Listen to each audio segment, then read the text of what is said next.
So as you know, Tachiyomi has removed the option to download extension, and also they have removed the extension list. Why did they do it? You may ask. As you can see on the screen, Tachiyomi has decided to remove it for the long-term sustainability of Tachiyomi. If you want to read the article, link is in the description. Now let's begin.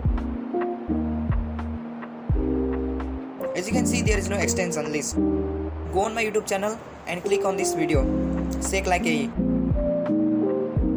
Go on comments, click on the link, and this site will open. Now go back to Tachiyomi, click on more, then settings, then browse, then extension repos.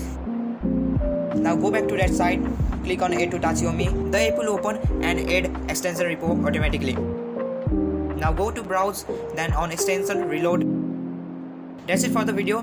If you want to ask anything or want to know any other things, comment down. Thanks for watching.